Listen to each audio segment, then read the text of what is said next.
This is Surfing Through Cinema. I'm your host, Hawaii Harry. Today I'll be discussing the next film for Disney Week. This is a film that has two classical tales adapted to animation. The first one, The Wind in the Willows, and the second being The Legend of the Sleepy Hollow. And just in time for this Halloween season, this episode is all about the adventures of Ichabod and Mr. Toad.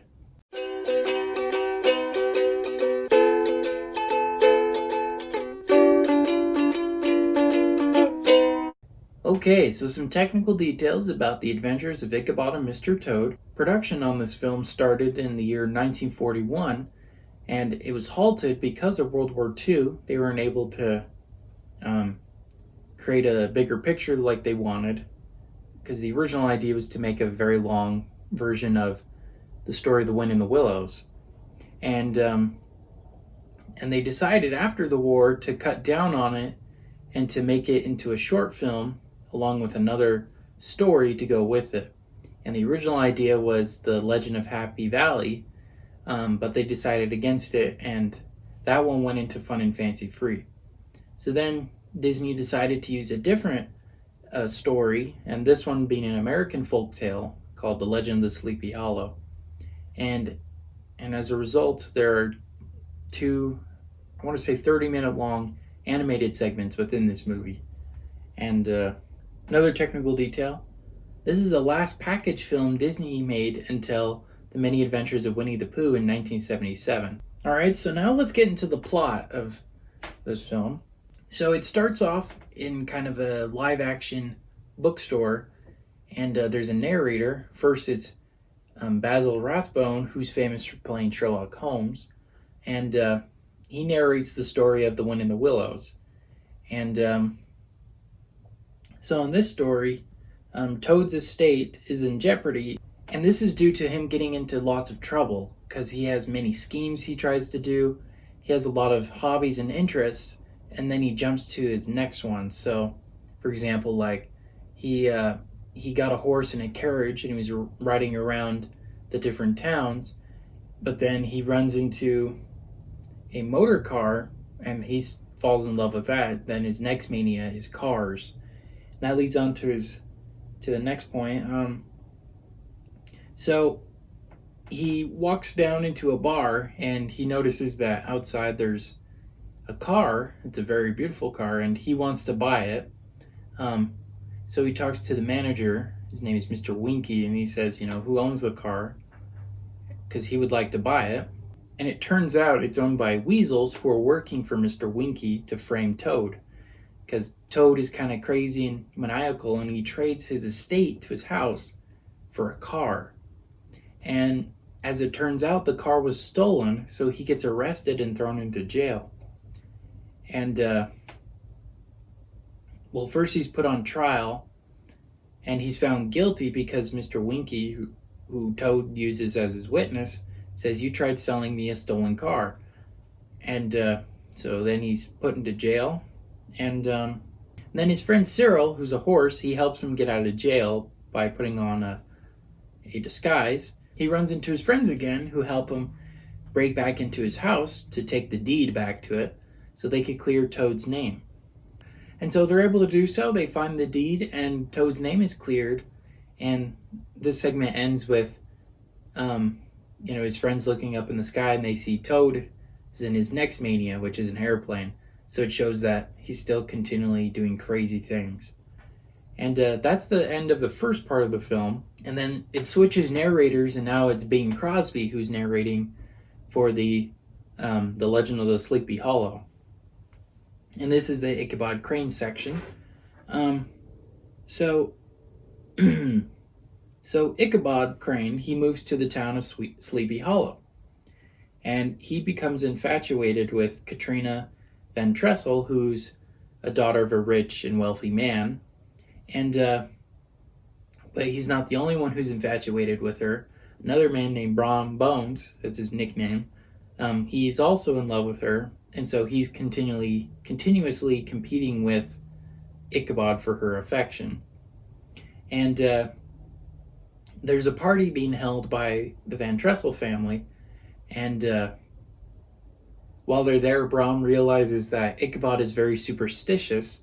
He decides to tell everyone around him the story of the Headless Horseman and how he kind of haunts that area, which totally freaks out Ichabod.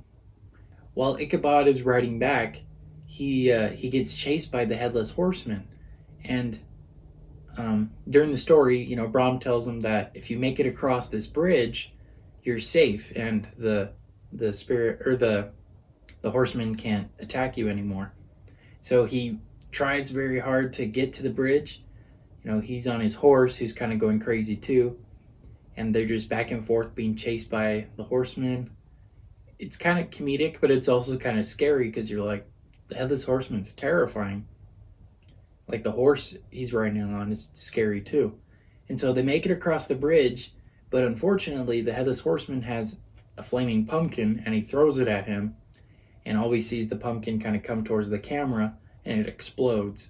And we're not sure what happens because it cuts to the next day and all you see left are hoof prints and Ichabod's hat. But we don't know if he died or transported to a different, into the spirit world, or we don't know because the narrator, he says, no one's really sure what happened to Ichabod. Brahm, he ends up getting with Katrina, they get married, and some speculate that Ichabod is maybe in a different state or a different county and he's living a happy life.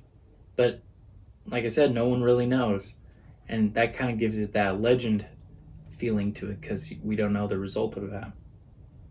But yeah, that's the plot for The Adventures of Ichabod and Mr. Toad. Just those two animated segments, which is different from the past package films Disney did. And like I said, it was the last time until The Adventures of Winnie the Pooh that they did something like this. All right, so we're going to go on a break real quick, but first, here's a message from our sponsor. This podcast is brought to you by Anchor. If you haven't heard about Anchor, it's the easiest way to make a podcast. Here's how. It's totally free. There are tools that allow you to record and edit your podcast from your computer and even your cell phone. But that's not all. Anchor distributes your podcast for you so it can be heard on Spotify, Apple Podcasts, and many, many more. You could even make money from your podcast with no minimum listenership. Anchor is everything you need to make a complete podcast all in one small place. So go on and download the Anchor app or go to anchor.fm to get started today. Okay, so we're back from our break. Now I'm going to get into some critical reviews and my personal views on The Adventures of Ichabod and Mr. Toad. So Life magazine, they state that the Ichabod section of the film is silly and kind of bumbling, but then the Mr. Toad half is good enough to convince the audience that Disney still has their magic. They can still make something really creative and really fun. So Leonard Maltin, he said that the Winnie in the Willows segment, the Mr. Toad part, has some of the finest work that Disney has ever done.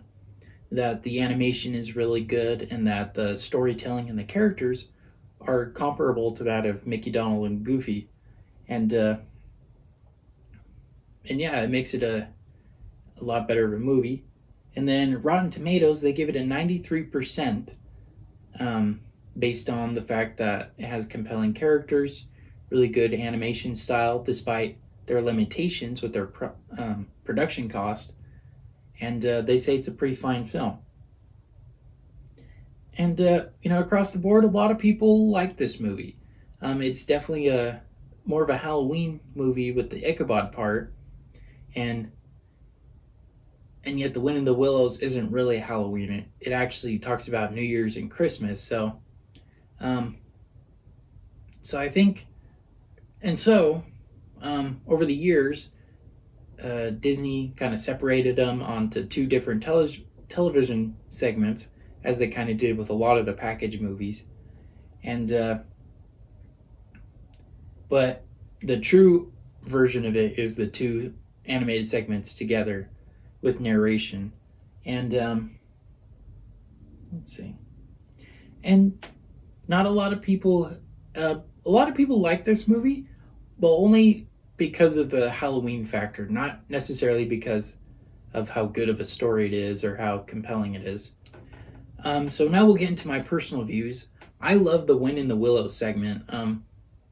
As a little kid, I loved the Mr. Toad ride at Disneyland, and so I loved seeing the characters, and I really enjoyed this one a lot. This part of it a lot. My favorite character, I think, of them is probably either Rat or McBadger. They're both pretty mean, pretty stern, and I kind of relate to them. And I think that's the better of the two animated segments. Then my next point, this is definitely one of the best package films Disney did. A lot of them kind of fell short of, Fantasia and the amazingness that one was. So I think this one's up there. I think it would be like Fantasia, Three Caballeros, and then this one. Because all the other ones, they kind of feel out of place with each other. But with this one, I really liked how they try to mesh the stories together. Even though they're completely different, and even one's a British story, one's an American, they kind of coincide well together. And now my last point, I'm not a huge fan of the Ichabod part. I liked the last part with him being chased by the horsemen, but the rest of it was kind of so-so. It wasn't the greatest story. It wasn't the greatest animation or the greatest characters ever. I guess maybe because what I liked in The Wind of the Willows is a lot of the characters were animals, and I don't know, maybe I just like the animal characters more that Disney does. I kind of felt the human ones were kind of flat and not that interesting. I mean, Ichabod was kind of weird and kind of, eccentric, but he wasn't that interesting. Neither was Brahm or anyone else, really. But that's pretty much it. That's pretty much my thoughts and feelings about The Adventures of Ichabod and Mr. Toad. Definitely one of the better package movies, and definitely a Disney classic. I think, despite me not liking it, I still recognize it's a pretty popular movie, and lots of people like this one. All right. So those are my thoughts and feelings. Next time, I'll be discussing the next film for Streaming Through Cinema Week. This is a film that was directed and created by the very imaginative Jim Henson and his best friend Frank Oz, who's known for voicing Yoda, Fozzie Bear, and Miss Piggy. With my special guest, my cousin Carter, with whom I've seen this movie in particular at least 50 times. I don't really know the exact number, but we've seen this movie together so many times, I thought I gotta have him on it, right? So I'm really looking forward to it. And this episode, of course, is all about The Dark Crystal, which is one of Jim Henson's greatest works, and recently had a prequel show about it on Netflix. But sadly, the news of it being canceled, who knows what the future of this series holds. All right. Well, until next time, this has been Surfing Through Cinema with Hawaii Harry. Take care.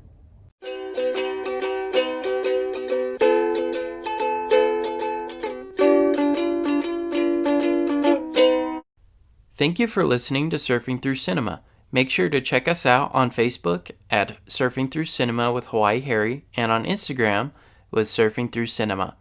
We also have a website, www.anchor.fm/Surfing Through Cinema, where you can learn more details on upcoming episodes and on past episodes.